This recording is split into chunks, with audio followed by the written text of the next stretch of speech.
Hello everybody, once again, I am Lehman Crafton Jr., aka Zor Valachan, Less Than Guru, and that noise was Mars because he was over there and he heard me and now he's over here.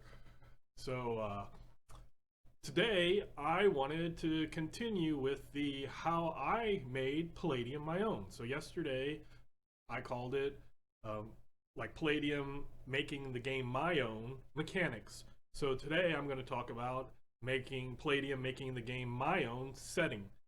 And the first thing I want to say is that there are tons of stuff on YouTube talking about how to make good campaigns and stuff like that. A lot of it does focus on D&D, which you can use. They make it seem like it's D&D specific, but a lot of things you can use for lots of different games, and that's fine. And some of these things are things that I didn't ever see on YouTube. It wasn't like I was looking for them. It's just recently that I started getting interested in other people's ideas on specific things that I've always just had my own ideas on. And somebody that's been around apparently quite a while and that I've watched a few of his videos that I really agree with is Matthew Colville. So I would strongly recommend looking at his playlist called Running the Game, and there are lots and lots of good ideas. He's specifically D&D 5th edition, but the ideas that he has and the way that he does things are very close to how I've done things for years.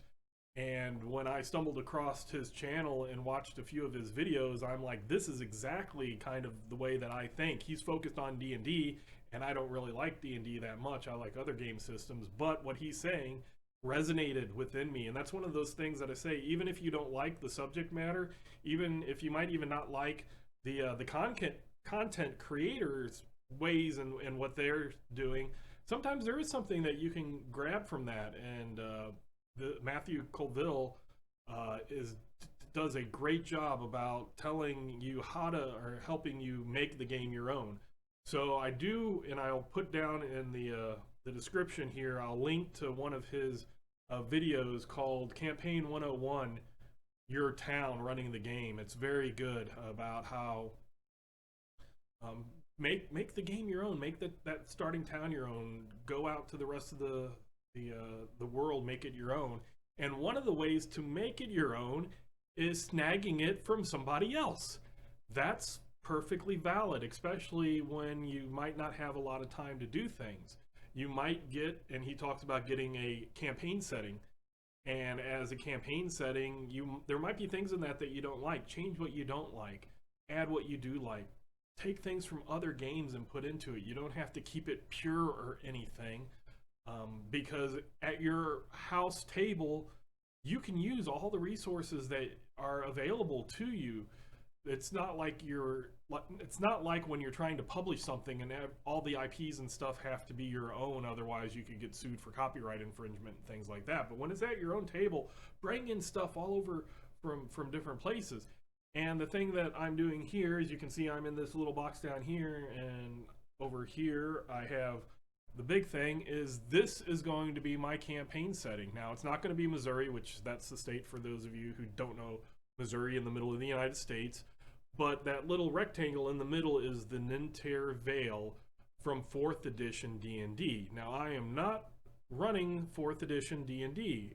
This is going to be a game, like I said, a core of Palladium 1st edition with a bunch of house rules added on.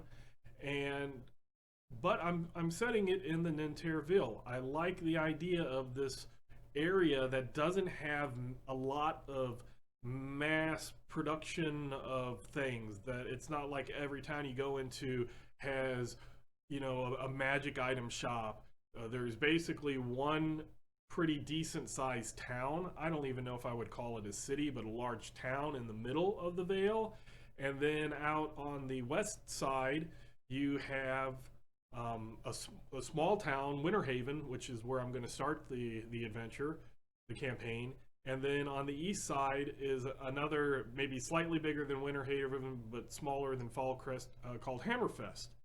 And there's a couple of points in between, and that's all. And that's what this setting was called, the points of light, meaning There was an old empire that used to be in this area. It crumbled, it fell, and wilderness came, and orcs and goblins and other things came, and now it's just starting to become civilized again. So a lot of the meaning behind the adventures will be the group, the players, having to survive in this place that there's not always good roads. You might need to hire yourself as mercenaries to protect caravans going from one town to another. If you go off the road, you can encounter tons of stuff in the wilderness. So that was kind of the setting that I was looking for, and it was already kind of done for me with 4th edition setting, the Nentir Vale. So I'm using that as kind of a base, but I'm also bringing stuff from other things. There's an area that I know in my mind that a certain Palladium adventure is going to take place in, and another area that a certain Palladium 1st edition location is going to be in. And there are certain areas that I'm going to put some basic old D&D from the 80s adventures in, or AD&D adventures from the 80s, or D&D 4th edition, some modules go out there and stuff. So I'm going to litter it all over with things from various games that aren't Palladium, or Palladium adventures that are supposed to be from the Palladium world, but I'm putting them into my Nentir Vale setting. And that's something that you can do. It saves time. You have things already set up. If you need a goblin, you probably understand the goblin in the game you're playing, so it's very easy to take a D&D goblin and put it over as a Palladium 1st edition goblin, or a D&D 4th edition goblin and make it a D&D 1st edition goblin. And I'm one that I said before, when I was learning to roleplay and learning to game master, I loved Palladium, but a lot of the games out there, a lot of the adventures, Palladium didn't have any. So I just grabbed 1st edition basic, and then when 2nd edition came out, 2nd edition adventures for D&D, and I just converted on the fly, because hit points were usually similar, attacks and pluses to do things like that were similar, armor class and armor rating was similar enough, and I was able to just go. And if NPCs and threats could cast spells that PCs couldn't, and PCs could cast spells that NPCs couldn't, to me it was just like, these are different things that were learned by different people. You've learned these things, they've learned these things. There doesn't have to be this huge overarching like thing that intricately anything a PC can do, an NPC can do, and anything an NPC can do, a PC can do. You have a different upbringing, you have different teachers, you have different things like that. And maybe what they know has been lost, and they're the ones who found it and they're not teaching it to anybody, or anything like that. You can come up with plausible reasons why things are different. And I never had any player come to me and say, hey, you ripped that off of that other game and it's wrong, because they didn't see what's happening behind the scenes. The story flowed, the combats flowed, and just make the setting your own. So this here is what I'm showing, and why I have this Missouri is because my players, my personal gaming group, we are all either from Missouri or lived in Missouri at some point. When I met most of my friends, well, I grew up in Missouri, so my really, really old friends from high school that came with me, they know Missouri. That's where we grew up together. And then when I went to university, I met new friends in Missouri. So our gaming groups were usually St. Louis or Columbia, which is in the middle, the east or the middle of Missouri. And since then, everybody in one of my groups has basically moved out of the state, but they all know Missouri. And then on another one of my games, they still live in the St. Louis area. So what I basically want to say is everybody understands how big things are. And from this city to this city is this many miles. And, you know, that type of understanding, because I have found in games, even though I'm pretty literate when it comes to geography and where countries are and how far things are, sometimes it's really hard to understand when you look at a fantasy map and you look at 100 miles and you're like, 100 miles, what does that actually mean? What's that actually do for me? And when you have it up here, when I put it here with the Missouri map, and I see that Winter Haven is about where Boonville is, Fall Crest is around where, say, either Jeff City or Columbia is, and Winter Haven is over by St. Louis, then in my mind I can kind of, I've traveled those roads. My party has traveled those roads. Now, even though we drove, it's still kind of, you can understand how long that might take, because if you go from one to the other side, that could be a 3-hour drive. So if that's just a 3-hour drive in a car going, 70 or so miles per hour, it can be days. You start realizing what's going on and things like that. So that's basically what I wanted to show is here, this square here in the game world is equivalent to this part in the real world, an area that people are familiar with. So that's a thing that I want to show my players so that they immediately get a spatial idea of how big the starting part of the world is. Now, if they ever move outside of that, if we ever get to a point where they move outside of that, then I, as the game master, need to decide, am I going to try to find an official thing that goes out? Because there wasn't many things that went out except for a board game. Do I want to use that map? Or do I want to start making my own map? So that's something. You can start with a little area and then expand out your own. You don't have to always go official if you've started off with something that is like an official D&D thing. You don't need to necessarily make the bigger part fit there. And there has been stuff officially within D&D where it was one place in one area, and then all of a sudden, and the next edition came out, and then they just picked it up and transplanted it and put it somewhere else. So that works just as well in your own group as it does in a game that a actual game designing company will do. So I wanted to show that. Now the next thing I wish to show will be the cast of characters. So when I record these videos and put them on, you have an idea of who's going to be in them. So I basically wanted to add that so you can see the types of characters that there will be. I'll tell you who the player is that's playing them.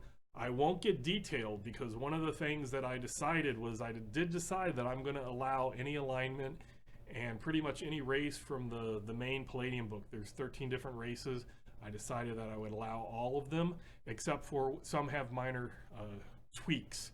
And when I say that is there's certain races that I just don't like gnomes and halflings. I do not like gnomes and halflings.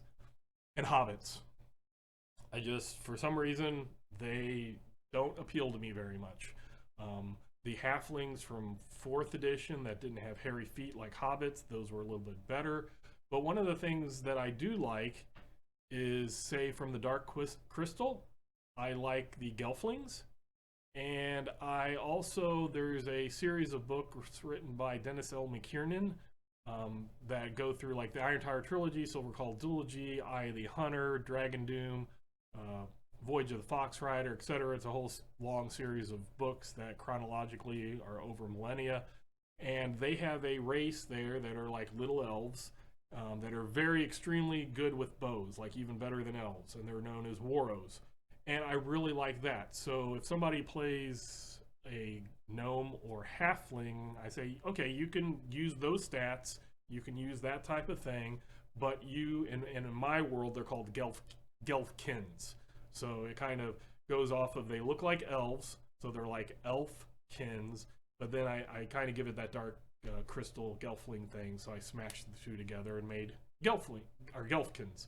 So I do things like that. Also, Palladium 1st edition has kobolds in them, and kobolds in Palladium 1st edition are kind of like a dwarf goblin mix type thing. Palladium does not have half races at all. They have you're biologically different. There's no way that you can produce offspring. So there's no half orcs, there's no half elves, because humans and elves are not biologically compatible. You're not even going to get the equivalent of a mule or a jenny or a liger, Tygon, anything like that. So, the kobold isn't that, but it's just they're underground things that kind of look like goblins, but kind of do forging and stuff like dwarves. And the dwarves, even though the kobolds are kind of an evil race, the dwarves kind of respect them, and they have some kind of mutual relation, like admiration for each other type thing. So I like the idea of the newer D&D kobolds being little lizard humanoids. And I say modern or current D&D because at least first edition and basic D&D, they were dog-like. And even in the Beckme, the first red box, the one with the famous Elmore red box facing off the like Viking type guy facing off against the dragon on the pile of gold. That adventure in that book, they had kobolds in it, and they described them as being dog-like. But I like the reptile-ish kobold. So in my world, I just say, okay, you can be a kobold, but just know that you're going to be the lizard-like kobold, the wannabe dragon kobolds. Still be small and stuff like that. So there are certain things that I've changed from Palladium, and I'm making the game my own. I tell that to the players. The players are fine. If they want to be that, then they can be it. If they don't like that I changed halflings, if they don't like that I played or changed kobolds, then they can be something else. But the characters that are going to be in the setting. So once I start playing those and start game mastering those and recording those and start putting those on YouTube, you will understand who is who and what they can do. I will be general, except for in one specific case, because I am allowing all alignments. I've had adventures before where sometimes it's been a problem, or it hasn't been a problem and then suddenly became a problem. But I think us as a group has matured a lot, hopefully. I could be wrong on that, we'll see. But one of the things that I wanted to tell my players is if you're evil and you're just out there going, I'm evil, blowing down inns and, fireballing villagers and stuff like that, there are people out there that are more powerful than you. And if you're doing that to people that they like in places that they consider theirs, they will put an end to you. And even in the real world, people can be a-holes. That's, understandable. It's shown to be very, very prevalent in today's society.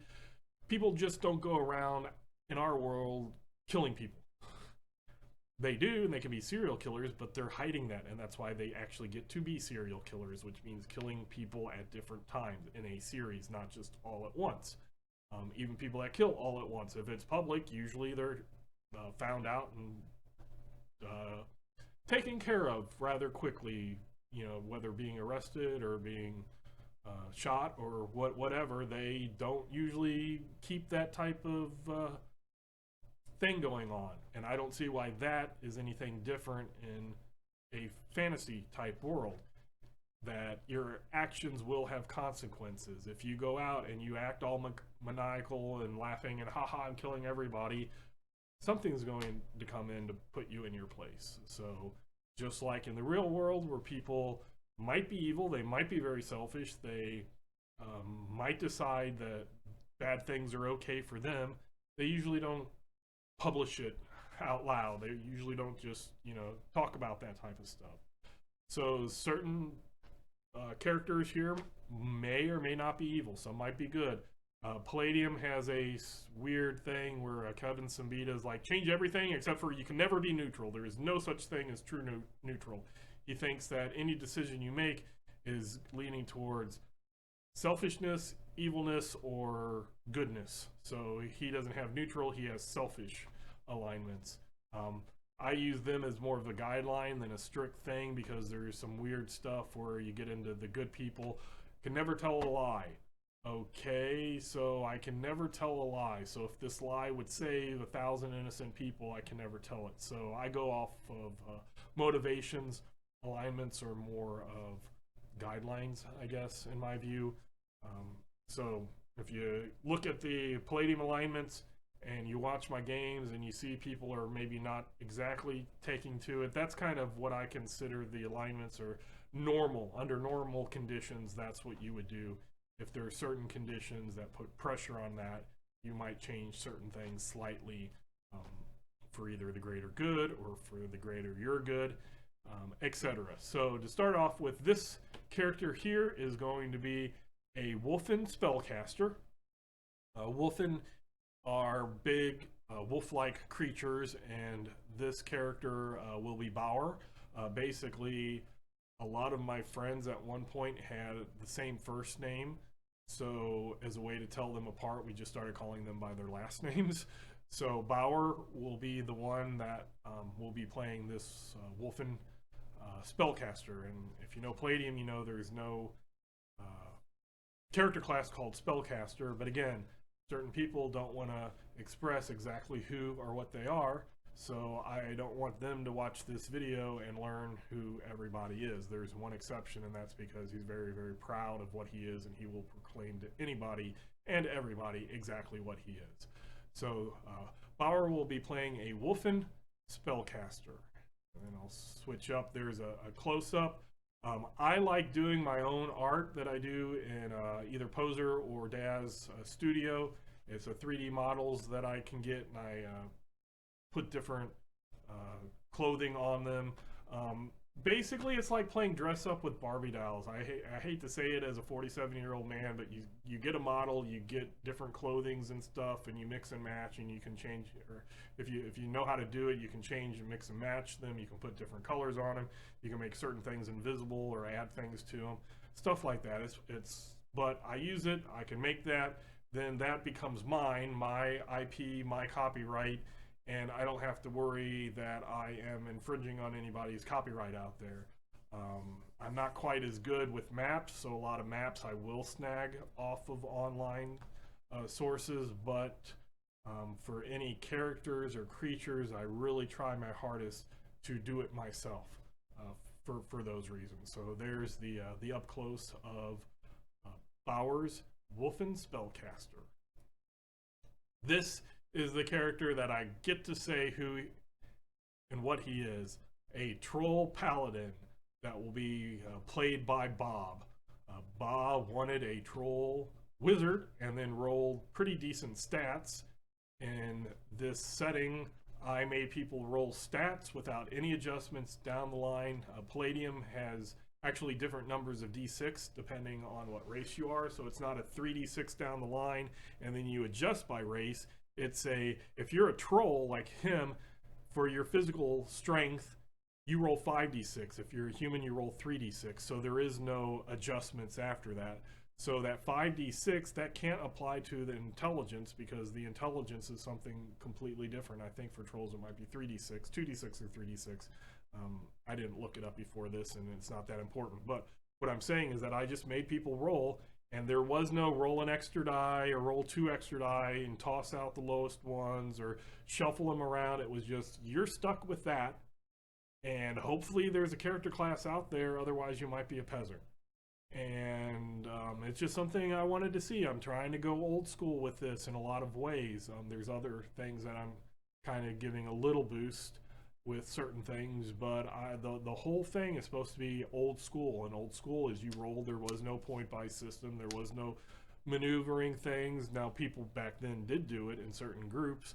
I remember the first time I encountered a group that did that, it like blew my mind that a game master would allow that, because you do get then your super high stats. In this one, you could get super high, you could get really low, and there were a couple of players that rolled and they just got pretty much all bad rolls. But in the old school Palladium D&D and stuff, those rolls, those attributes, except if it was your primary attribute, it really didn't matter. Besides, like if you had a, say in D&D, a charisma of 8 and a charisma of 3, there was no mechanical difference between the two. And in Palladium, at 16 and higher, you get bonuses, but from 15 all the way down to 1 or 2, there is no different. There's no negatives. So it's just one of those things that I'm like, whatever. You're playing what you're playing. You decide. And if you don't want the idea of only having 2 hit points, pick something that has a lots more dice. You know, pick the troll and stuff. You know, if you want a certain character class, look at the races and decide which race has the better chance of being that character class. But whatever, this character ended up being a troll, getting really good stats, high enough to be a paladin, which is one of the more stricter classes to get. and Bob decided to be a troll paladin who is who is proud to be a troll and proud to be a paladin. So we'll see how that goes. And here's the close up. We actually, a funny story with this character is the hairdo it puffs out a little because that's where his ears are. And I had given him a different haircut, and Bob was like, no, he wants to look good, or what he considers good. So he spends lots of time combing his hair and making himself look as pretty as he can. So he wanted kind of the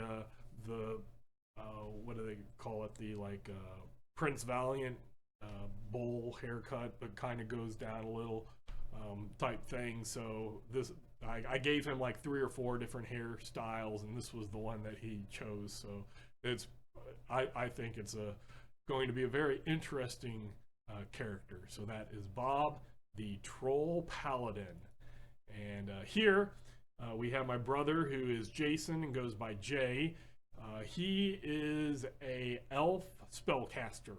So he is taking the pretty boy elf type stereotype to the next level type thing, and wanted to be a spellcaster more studious. The Wolfen spellcaster is going to be more of the spontaneous kind, and this one is studious. Now in Palladium, you don't memorize spells and put them in slots, and like I explained in my mechanics video, they'll be able to choose as long as they have certain amount of magic points.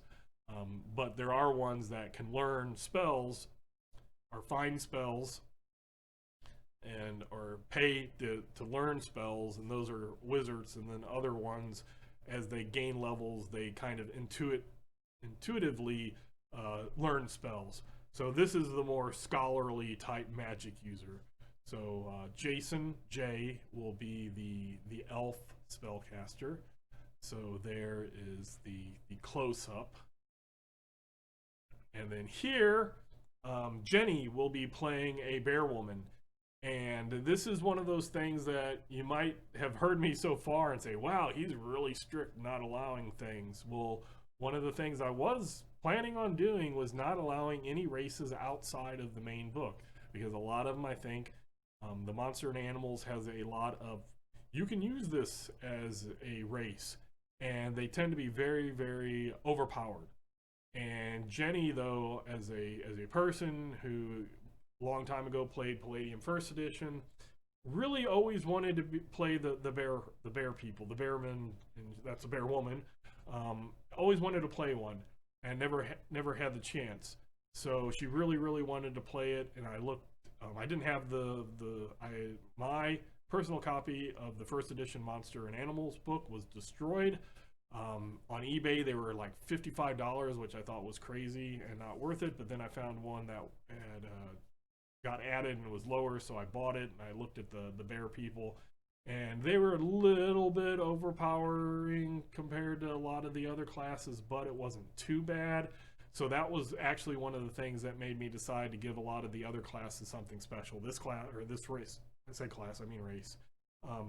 This race had things special, so I decided to give other ones at least one thing special, so it wasn't like somebody was just by saying I want to be a bear person having so much better stuff than anybody else in Palladium. So this is a bear woman who is a hunter rangerish type character, and I thought that the leaf armor looking things was pretty cool, so I added that to the character. So that is the Jenny's bear woman outdoorsy person who decides to use a crossbow instead of the traditional like longbow for a hunter. And then here, Joe wanted to be a Cobalt, and after I explained to him that the Cobalts were the lizard people, he was completely on board. We went through a Pathfinder game not too long ago that his ending character was a Cobalt, so he likes Cobalts. This will be a fighter type character. Again, if you know Palladium First Edition, you know that there is actually no fighter OCC occupational character classes. I just call them character classes, but they actually are called OCCs, occupational character classes. But there's a whole men-at-arms type thing. So this character of Joe's will be a kobold man-at-arms type character. And we'll do the close-up. So the lizard kobold, small. When you look at the troll, the kobold's really small. This will be Anthony, who goes by Tony also, or Tony that goes by Anthony. Anthony sometimes goes by Tony. His character. His character is an ex-shepherd. A shepherd who lost his sheep flock and lost his sheepdog. So that is this character. So Palladium does have things where if you don't roll well enough, you end up with some type of character. And Tony and I have talked about it and have made something that we both think will work rather well. So this is a old man human, who seriously, his background is he was near Winter Haven, the town that a shepherd, his flock was outside of the small tiny town, and as bad things have started coming around, he lost his flock, he lost his shepherd dog, and basically he is without a occupation and has decided to put his foot down and do something about it. So that is Tony, the old man, ex-shepherd. And then this poor girl is Frances, who will be played by Peter. This is if you thought Tony's old man, ex-shepherd, was probably due to a bunch of bad rolls, worse rolls, a human, young woman, older teenager, I guess, that around that age, probably between 16 and 20, who is just not magical in any way, shape, or form, and probably never wants to get in a fight in any way, shape, or form. And it's one of those things. I'm going old school. I'm going combat as battle. People are going to have to be smart. They're going to have to use tactics, not as like tactics on a battle grid, although we will be playing with a grid map, but not like that type, but tactics as in, let's find out what we're going against. Let's, if the battle starts, I might need to hide behind a tree and, she has like a dagger, and throw my dagger or use my sling from behind cover to help protect me, things like that. You're going to have to take into account, or hide behind the big troll paladin. So this will be Peter's character, Frances, and her worried expression is because she is worried about any type of combat or magic or any situation that doesn't seem like it might be going well or even good. So I want to say that will be the cast of characters. So Peter as the human street urchin, I guess, might be a good way to say that. Tony as the old ex-shepherd. Joe as the kobold man-at-arms. Jenny as the bear woman fighter, or not fighter, outdoorsy hunter person. Jason as the elf spellcaster. Bob as the troll paladin. And Bauer will be the wolfen spellcaster. So that is the whole party. So probably in 4 weeks, because in 2 weeks I'll be finishing up my Torg adventure. Last night we got through right to the very, very end scene. They were seeing, they met and just talked a little with the BBEG, the big bad end guy, but it was so close to the end of our session time, and people had to work today, so we had to cut it off. So in 2 weeks, we will be playing that, and then 2 weeks after that, we should have our first session of my homebrew Palladium core. I will be calling it for now Palladium Nentir Vale because I have no idea what else to call it. It's the core Palladium first edition system set in the Nentir Vale. So until the group, if they ever come up with a name, it could be changed to whatever they decide their group name is. But right now it will be Palladium Nentir Vale, and that is the party. So I wanted to explain, make the setting your own. Come up with interesting things. If you go old school, not everybody has to be a powerful starting character. You can have ex-shepherds. You can have street urchin type characters that are extremely underpowered. If they use their brains, hopefully they will get through it. If not, then they'll be starting new characters because their characters died. So we will see that.